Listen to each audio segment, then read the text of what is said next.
Pasangan nomor urut 2 kemana kampanye?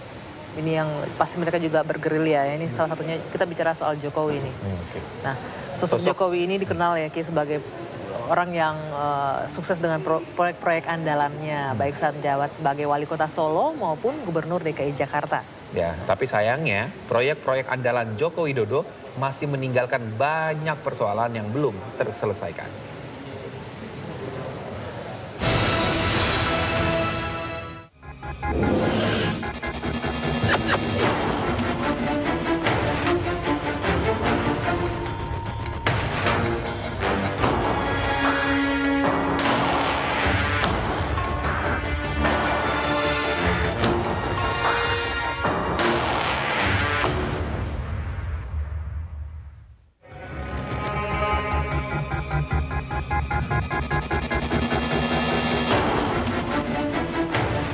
Fenomena kemunculan Jokowi, mantan wali kota Solo ke pentas politik nasional, menyedot perhatian publik.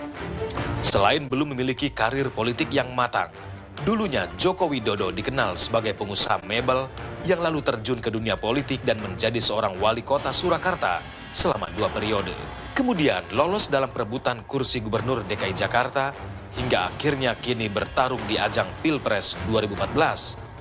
Karir politik Joko Widodo yang melesat ini tentu penuh dengan cerita. Belum lepas dari ingatan kita tentang mobil SMK yang akhirnya dianggap sebagai kendaraan politik yang mengantarkan Jokowi hingga ke pentas politik nasional. Mobil yang diklaim produksi anak-anak SMK di Surakarta itu ternyata didatangkan dari Cina dan hanya digantikan logo menjadi SMK.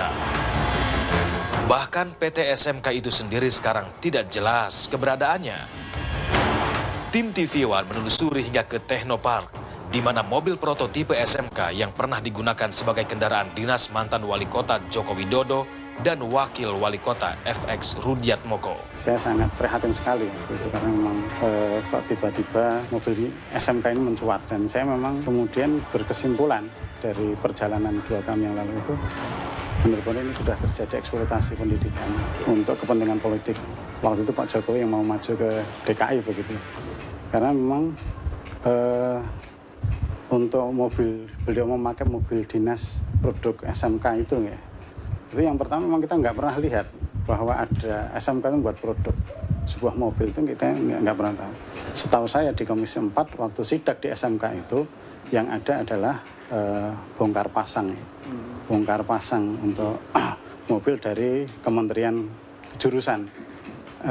Kejuruan, sehingga kita kaget. Apalagi tentang mobil dinas ini pada waktu penyusunan anggaran APBD tahun 2012 itu sudah dicoret bahwa tidak ada pembelian mobil dinas di tahun 2012. Ya, bahkan waktu itu yang kita di DPR ini jadi bulan-bulanan, Pak Jokowi nggak mau ganti mobil dinas, padahal senyatanya mobil dinas itu menurut tim anggaran pemerintah kota itu sudah tidak layak lagi. Tapi beliau tetap mempertahankan itu. Saat itu untuk pemerintah kota Solo diberlakukan tidak ada pembelian mobil dinas pada anggaran daerah 2012. Bahkan saat itu Joko Widodo tidak mau mengganti mobil dinas, tetapi Jokowi langsung mengumumkan ia menggunakan mobil SMK. Anggaran dicoret. Tapi tiba-tiba tanggal 2, Pak Jokowi memproklamirkan bahwa mobil dinas dia pakai SMK. Spontan saat itu, saya langsung ngebel, karena saya badan anggaran, saya ngebel ke DPPKA. Ini pakai anggaran yang mana? Padahal tidak ada anggaran untuk pembelian mobil dinas waktu itu. Bingung DPPKA waktu itu jawab, katanya ini Dipora Pak. Saya bel langsung Dipora waktu itu. Dipora juga jawab, Pak ini hibah dari kementerian. Hibahnya kapan, di mana, dan sebagainya. Saya tanya, bukankah ini program Kementerian Kejuruan ke SMK-SMK yang teknik ya, untuk memang pembelajaran siswa, bukan untuk produksi mobil begitu ya, apalagi produksi massal ya. Nah ini yang pertama yang kemudian saya mencurigai sebenarnya ini adalah, ya saya prihatin, saya seorang orang pendidik, saya seorang guru, prihatin ketika mobil yang sebenarnya untuk pembelajaran, tapi kemudian ya untuk mengantarkan Pak Jokowi ke DKI. Sosok Joko Widodo yang fenomenal ternyata mengundang banyak perdebatan pro dan kontra. Bagi warga Solo, Jokowi meninggalkan banyak persoalan yang belum terselesaikan.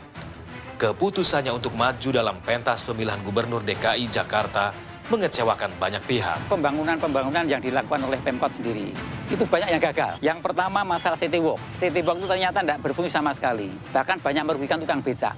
Tukang becak tidak bisa parkir di situ. Bahkan banyak yang mengatakan, gimana Pak, jalan sudah bagus-bagus, dikasih batu, akhirnya becak tidak bisa lewat. Dan mangkrak, digunakan untuk parkir. Kemudian yang kedua mengenai pusat jajan di Geladak, yang namanya Galabu. Itu sudah direhab beberapa kali, ternyata juga tidak menghasilkan. Sepi sekali pedagangnya. Yang ketiga mengenai night market di depan Mangkunegaran, itu juga sepi, tidak ada pembelinya. Kemudian yang keempat mengenai pasar tradisional, yang selama ini digembar-gemborkan di TV, bahwa Jokowi berhasil membuka pasar tradisional. Memugarnya berhasil, memugarnya. Tapi memberdayakan pasar tradisional tidak berhasil. Banyak yang kosong, banyak yang mangkrak. Antara lain pasar di Panggung-Rejo, kemudian pasar di Nusukan, pasar di Pucang Sawit. Ini semua banyak yang kosong, tidak ada penjualnya. Kemudian relokasi bantaran Sungai Bengawan Solo juga tidak berhasil.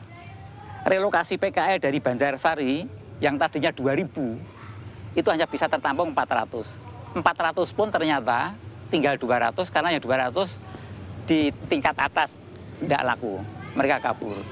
Dan keberhasilan relokasi PKL ini bukan perannya Jokowi, ini perannya Rudi.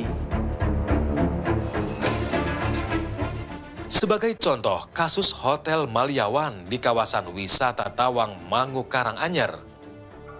Pelepasan aset Pemkot ini dilakukan tanpa berkonsultasi dengan DPRD dan akhirnya menjadi kasus yang mencuat. Kami menganggap pada waktu itu selaku wakil ketua Pansus maupun perwakilan fraksi yang ada di sana menolak. Karena kita anggap bahwa permohonan ini terlambat. Ketika aset itu sudah dilepas, tidak ada gunanya lagi permit. Padahal semestinya harus ada permit dulu, baru dilepas. Jadi kalau istilah Jawa nututi layangan pedot. Nah ini kita tidak sepakat, makanya terjadi perpecahan meskipun pada laporan pembahasan akhirnya disetujui itu karena terjadi proses voting. Dan itu ada dalam risalah rapat.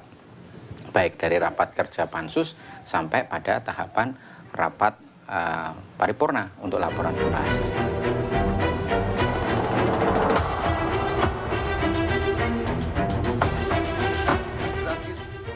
Kesehatan gratis dan sebagainya. Masalahnya dari mana uangnya? Dapat uang tunai, cash ini kita tidak. Dari Solo, Jawa Tengah, Heri Wibowo Agus dan Beni Ramadan, TV One mengabarkan.